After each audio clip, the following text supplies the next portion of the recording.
Good morning, good afternoon, or good evening from wherever you're watching us. Welcome to our Matriline podcast, aka OM Pod, where we talk all things girlhood, womanhood, and the journey journey in in between.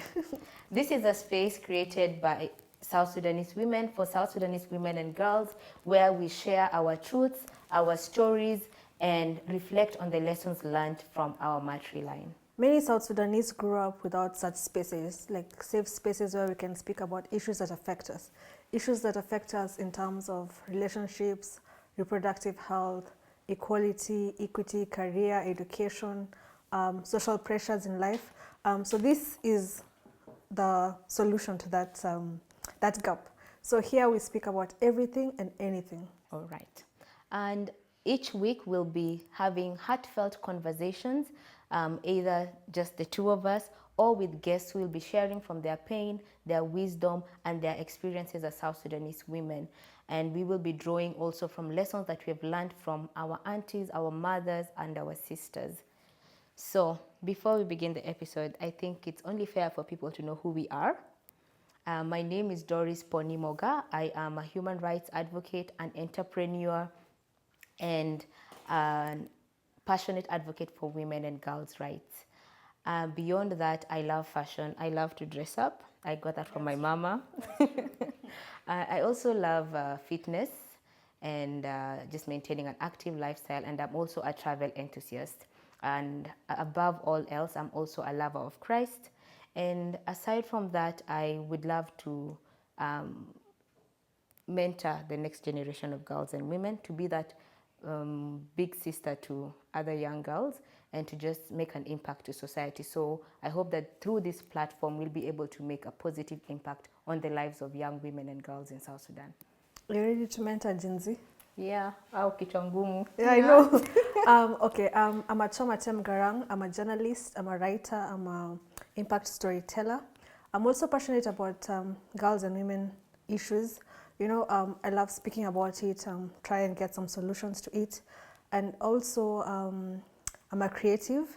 I write a bit like of poetry, like photography and all these things. So yeah, that's who I am. Yeah, I'm newly married. I almost forgot that. You know, sometimes when I'm filling in forms, I still put Miss. Yes, but I'm a Mrs. You're whole Mrs. Yes, I'm a Mrs. now. I'm a madam. Yes. Even though I don't like that name. Yes, and I love cooking. I love lifestyle. So sometimes you'll see content about that, like just some homely things. And I'm still in the waiting season. But yeah, before we go into an episode, you get a hint. Can you guess what our episode today is all about?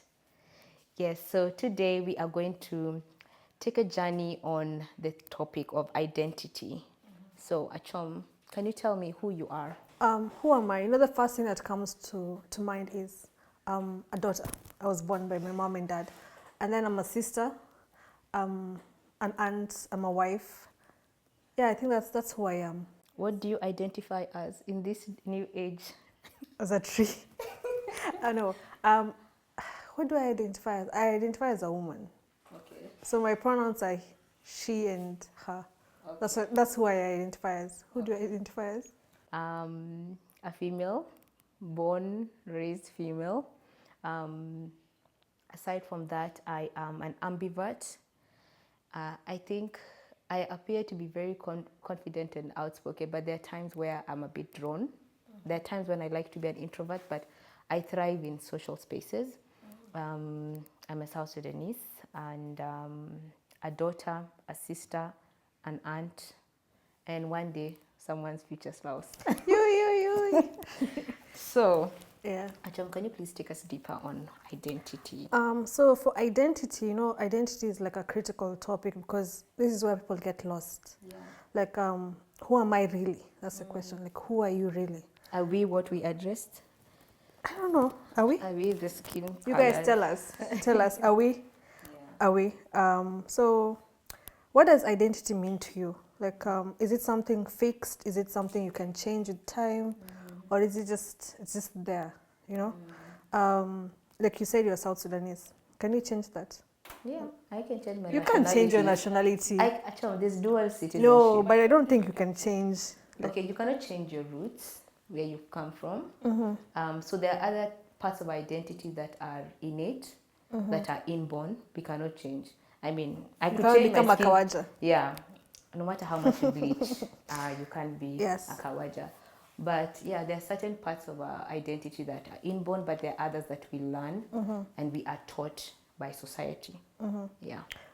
So this episode, we're just going to try and see how we can balance authenticity with acceptance. We're going to try and see how, identity as a South Sudanese girl or woman, it's at crossroads. Yeah. You have to juggle between like culture, who you are, and like the traditional, the heritage where you come from, and also the modern woman. We also have to juggle between, what our Matriline taught us, what your mom taught you, what your grandmother taught you, and then also what the world expects you to be. And yeah, that's what we're going to talk about today. So to add on to that, honestly, I have been at that crossroads too many times. Even it doesn't only apply to married women. I think it applies to every South Sudanese daughter, especially if you're still living with your parents or living in a family home. So for example, I have a curfew. It started off at 7, but I've recently pushed it to 8. Sorry, mom. But I'm always torn between balancing my career, my business. Like I said, I'm an entrepreneur. So there are times where I only have after work to go and meet clients or just, have business meetings. So I need to come home. And also there's the expectation of you cooking or just doing a few chores in the house, just to rubber stamp that you're a daughter or a wife in the home. So yeah, it's hard to balance between the traditional woman. Yes, we have the skills of traditional women. We can cook. Achom is an amazing cook, guys. You're gonna taste her food one day, inshallah. So you have to balance between fulfilling your homely duties versus advancing your career versus chasing your goals and dreams. Do you identify more as a traditional woman or as a modern woman? I can say I'm 80% modern woman, 20% traditional. I really try. So this is an act. This is all an No, act. it's not an act. I just feel like, because if I was a traditional woman, I would have quit my 8 to 4 job. I'd just be a housewife. Full time. Yes. So it's a bit hard. And also with the economy and the way the world is going. Yeah. Also, if I was a traditional woman, I don't think I would be having a smartphone and AI and all these things. So that's why I'm saying 80%, and not in a bad way. It's just that that's who I am. Yeah. And even sometimes you can find I'm wearing trousers, I'm making my hair. As traditional, like you won't find me like dressed like, yeah.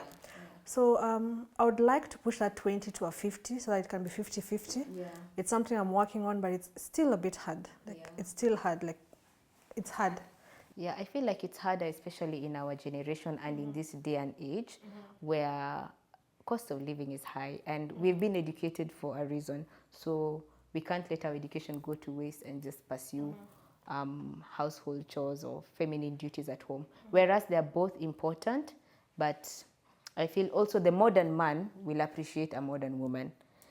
Yes. So it also depends on who you live with, whether the male person, the male figure in your life is open-minded.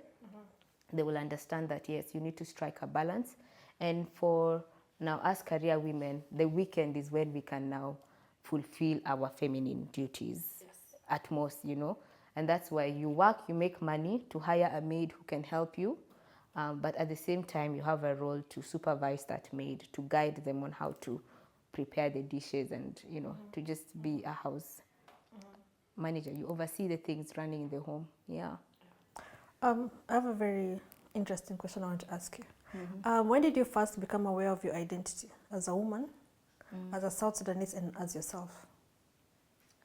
As a woman, I would say this is going deep into feminine issues, guys. Okay. But yeah, you first realize you're a woman when you start your menstruation. So that's the time I identified as a woman. But of course, at that age, you're still a teenager. And the second one is, when did I... Were you aware that you're South Sudanese? So Achom and I grew up in Nairobi most of our childhood. While how I knew he was South Sudanese, of course, he was quite different. Our skin color was different from the Kenyans in our class and the other nationalities. And so I was aware of my identity, but I did not know the different tribes in South Sudan until I came back to South Sudan. That's true.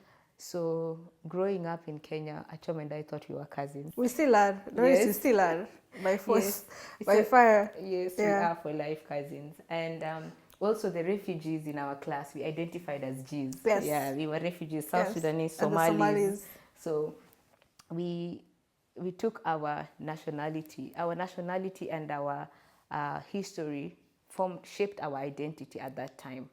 And now when we crossed over to South Sudan, now I came to identify as a Central Equatorian because, of course, you have to attend family events, and that's when now you know, oh, Achom is Dinka from here.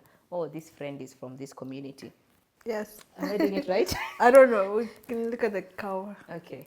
Yeah. So we became aware of I rather became aware of my South Sudanese identity more when I was in South Sudan. Mm-hmm. Yeah. And are there expectations that come with that? Yes, so many expectations. The expectations to participate in family events, the expectation to also mentor and guide your younger siblings. For me, as an only daughter, I still have to mentor my younger cousins, and I feel like they have a high expectation of me as an educated daughter. And I also take it as my own personal responsibility to mentor them. Having had the privilege to be educated, I take it quite seriously, actually. Yeah. Yeah, that's true. I feel like during my marriage is when I was very aware about being South Sudanese, being Dinka. Mm-hmm. Yes, I used to know, you call Achom Atem Garang, you come from South Sudan, Jonglei, Beatrice, all that I knew. But I feel like, because this was more personal, it was like it was so close to home. There's so many events I didn't know that people do. There's so many things, rules and all these things. I don't know, like you're not supposed to eat when you go to Dow's place. Dow is my husband. When he comes here, you're not supposed to eat. He can't look, I don't know, greet, I don't know. It's just the same way like you guys, how you have to go kneel down. Yes. So I feel like all this, like it's all part of that identity. So now there is this inherited identity. Do you believe in that? There's something inherited from your mother and your grandmother, your aunt, your sister, your matriline. Yeah. Can you tell us like what parts of yourself that came from them? I know it's a big question. So my grandmother, it's my paternal grandmother, she had a nose piercing. My mom also has a nose piercing. And so without a doubt, I also went for the nose piercing. It's not a cultural thing, but it's just something I saw from my mom, and I felt like it was cool. I took it as part of our culture. But aside from that, it's a sign of respect, for example, to kneel down when you're serving your elders and visitors.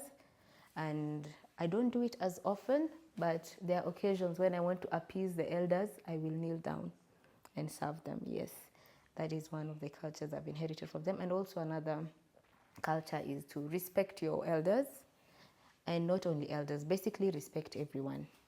Yeah, so I've learned how to respect both elders and people younger than me, because respect is mutual, it's two-way, and I've learned to do that because the same way I respect my mother is the same way she renders respect to us as her children as well. Yeah, those are some of the inherited cultures I've learned from my mom. And also cooking. So there's a way we cook kemot, by the way. We grind kemot in the village. Kemot is peanut butter. So there's a stone. We had it back in Khartoum, and I even have an old picture. I'll try and You've been in Khartoum that before? Picture. Yes, I was actually born in Khartoum. I was also born in Khartoum. Really? So I didn't know that. Me, I always say I'm born in Umdurman. I'm also born in Khartoum. I forgot the area, but we used to live in Kalakala. So shout out to Khartoumers, but we are former ex-Khartoumers. we are, they call us 05. 05? Yeah, you didn't know the East Africans? No, I didn't know that. That time my husband told me that. Okay. So I learned how to grind peanut butter using, they call it amurkaka in Arabic. I grind peanut butter using amurkaka. And also you use the same thing to grind simsim and to make basiko. My Equatorian people will understand. Achom, have you ever tasted basiko? Yeah, but I don't like it. I feel like it's too bitter. Really, Achom? Maybe it's the wrong person cooked it for you. Maybe. I should cook it for no, you. but my favorite, I don't want to say Equatorian food, but korofo. Korofo hits it. Yeah, okay. So one thing that my mom insists, and that's why she has a timetable at home, is that I should learn how to cook our traditional dishes. Every Saturday and Sunday is my day for cooking our traditional dishes. She knows I can make continental dishes, but every weekend she wants me to cook anything with combo, anything about grinding, or yeah, traditional food basically. Yeah. So you guys still grind with a stone? Yeah, we still have it at home. No, okay, not always, but when we are making basiko, yeah, we do that. How about you?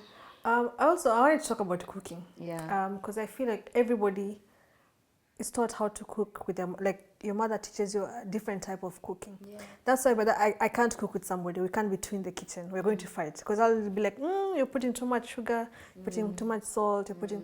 And you'll be like, this is how my mother taught me, put too much. Yeah. So I feel like something that my mother taught me. Yeah. Also, something else you can talk about identity is like, how do we navigate patriarchy? Patriarchy. That's a difficult one. Yeah, because it's also part of identity. How are you navigating it? First of all, mine is just, it's a story. It's a deep story because unlike you, us were born girls first. So we have 3 girls, then 2 boys. You guys have 3 boys and 1 girl. For us, it's still hard. Because, they skip all of us 3 girls, they go to my brother. Oh, wow. The 4th born. And the age difference. Yes. The age difference is like, me and our 4th born brother is like 5 years. Yes, it's 5 years. But his decision is stronger than mine.